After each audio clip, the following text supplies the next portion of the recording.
I was one good idea away from the upset of my chess career.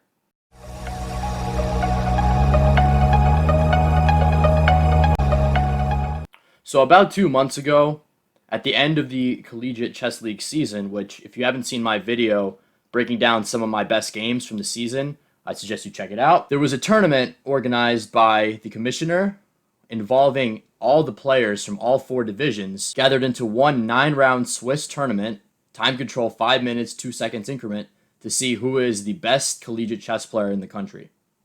Now, the field of this tournament was very strong with over a dozen grandmasters and a bunch more international masters, FIDE masters, etc. And I came into the tournament with a rating of just under 2100, and I had some high ambitions myself. I was looking to finish with 6 points out of 9.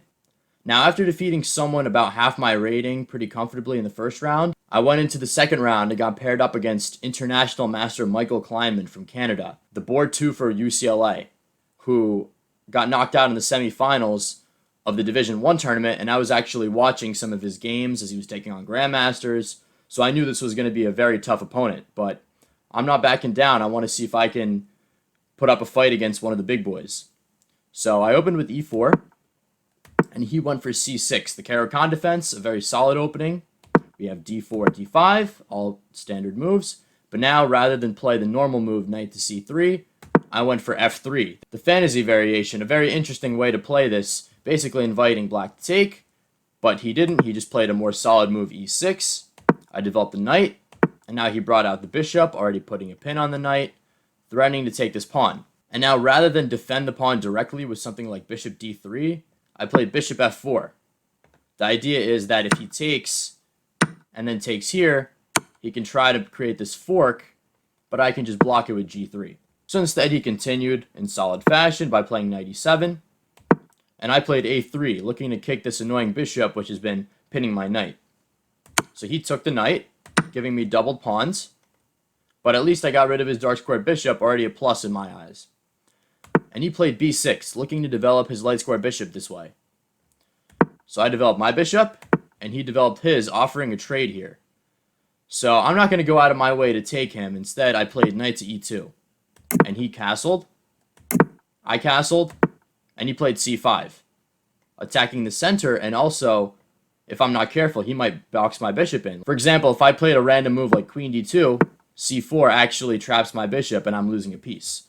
So I said, okay, I'll take your bishop, and he took back, and now he recaptures, but his knight lands on a very awkward square, a6, and you're going to see this knight is going to have a tough time getting out of here. And I actually used this as a chance to attack it with queen d3, and he defended it with queen c8. And here I got an interesting idea. I realized that because of the setup of my position, I'm going to want to attack on the king side with the pawns, but right now my bishop is in the way. So I actually played bishop to d6, attacking his knight, and also creating a pin, meaning that if he moves it, I can pick up his rook. So of course he had to defend with rook e8, and I took the knight, he recaptured, and now this is a green light for me to expand in the center and on the king side by playing e5. So now he has to create a counter-attacking plan because he's realizing that I'm going to attack on the king side. So he brings his rook over and is looking to break open the c-file and pick up some of my straggling pawns. So I played rook to c1, making sure that if he takes, I'm going to be properly defended right here with my rook and with my queen. So he did take, and now he played rook to c4, adding some additional pressure to my center. He's looking to maybe bring his queen forward, bring his other rook in, and just really nail my weakness. But I'm ignoring this. I'm playing f4. I'm looking to advance on the queen side, break open this pawn chain, and get at his king. So he played queen to d8, opening up some space for his rook to come in. Maybe his queen can come this way. And here, actually, the most straightforward move, f5, would have been the best, looking to just break this pawn chain. If he were to continue with something like rook to c8, then I can take, and already this is a very good file for my rook. I could simply play something like queen h3, attack this pawn, and after he defends it, maybe prepare to bring the rooks in. But I was a little bit worried that his queen would come in and plant itself on g5. So instead, I first played queen to g3, just making sure that his queen would never land here. And also, I'm putting my queen on the same file as the king. Can't be bad. So he now played queen to d7, looking to maybe get into this weakness. and I played queen to g4, now preparing to push f5. So he pushed g6, looking to meet my f5 push with a quick capture, but at the same time, he weakened the dark squares around his king, and realizing this, I prepared a rook lift with rook to f3, the plan being I'm going to shift my rook over this way, queen this way, and attack him here. Simple, right? But is it going to work against an international master? So he played rook to c8, doubling his rooks, putting pressure on this pawn here, meaning the pawn has to go forward. Now this pawn chain looks pretty secure. I'm pretty content with my position at this point, even though I realize that I'm going to lose this pawn after his rook moves, but it doesn't matter. I'm going to go after his king, and I played rook to h3. And now the idea is I'm going to shift my queen over this way and attack him right here. And if he's not careful, he might be in a lot of trouble very soon. And I think playing against a weaker player, he kind of underestimated the strength of this attack and just played rook takes a3. And now I played queen to h4, lining up the battery against this pawn on h7. And there's really only one defense, which is to push h5. Now, of course, I can't take because pawn will take, but in order to rip this pawn chain open, I played pawn to g4. Of course, he can't take this pawn because I would have queen to h8 checkmate. But if he doesn't act quickly, I'm going to take here, and then I'm going to take here, and his king is going to be completely exposed. So he did the only thing he really could, playing queen to d8, basically looking to trade off queens. Now, I briefly considered ducking this queen trade with g5, and then bringing the knight in and sacrificing it here, but I realized that I simply would not have enough time to execute this maneuver. By the time my knight gets here, I'm going to lose this pawn, and my own king is going to be very open. Instead, I just accepted the trade of queens, and then took on h5, and now took another pawn, and now the material is equal. I gave up the pawn earlier on a3, but I regained his g-pawn. Things are looking pretty good for me right now. And realizing his king is a little bit exposed, he played king to f8, looking to shift it over to the center, and I did the same with my king. Now, possibly I could bring my rook over this way.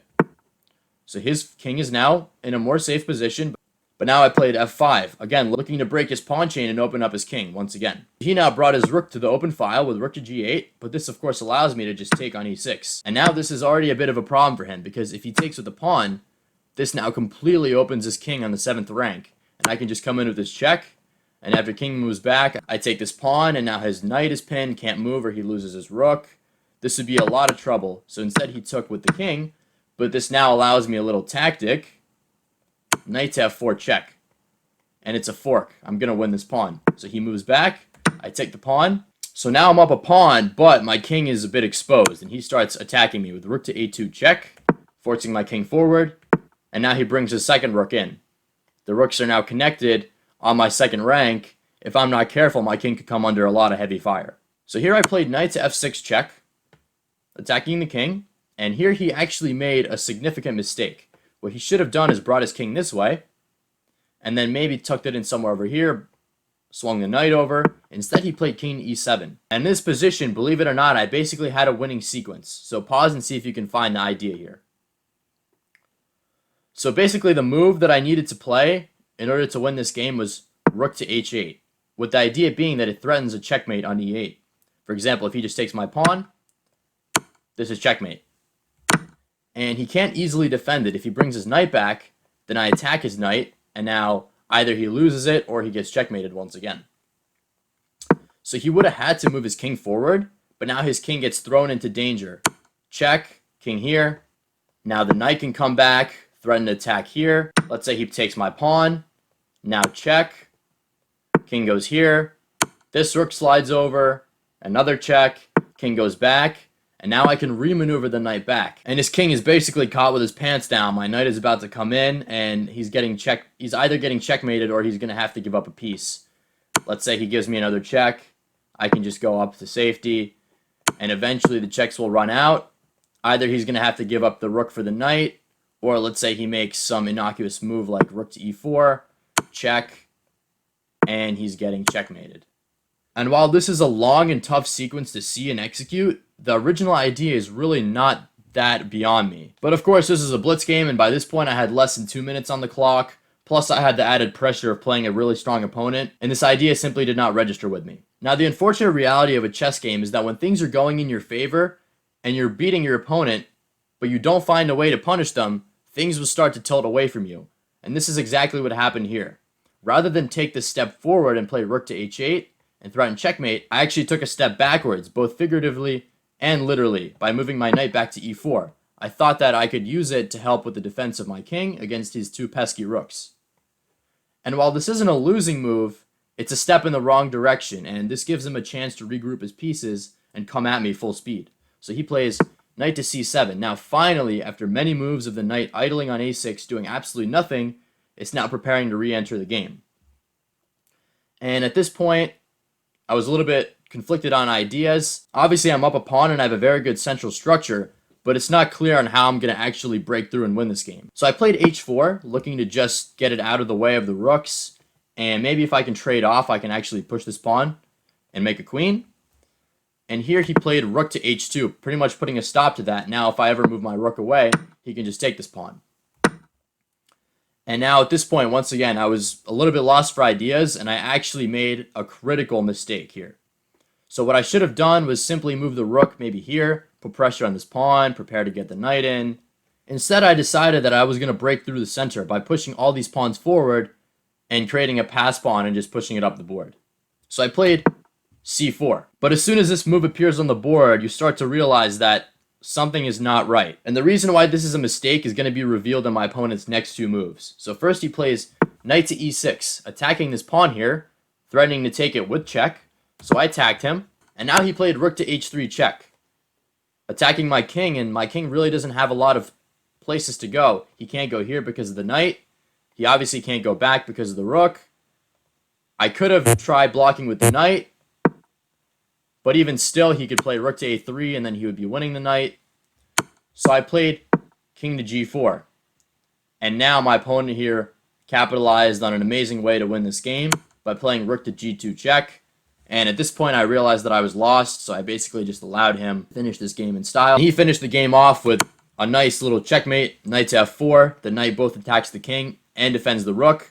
And the worst part about this is that if my pawn hadn't been here, I would have had an escape square, but he actually managed to use my own piece against me. So yeah, there went my hopes of defeating an international master and landing a big upset, but I definitely learned a lot from this game. The biggest thing I learned was that the strongest players always figure out a way to come back even from a losing position. And also, if you don't put your opponent away when you're better, they're going to come back and bite you. So after this game, I went on to win 4 out of my remaining 7 games and finished the tournament with 5 out of 9. Finishing number 59 out of about 160 people that participated, and I actually ended up getting more points than this international master that I lost to, so I was pretty proud of that. I think I did well overall, and it was a really good experience for me. So I hope you enjoyed the game, and stay tuned for more marquee chess matchups like this on the channel.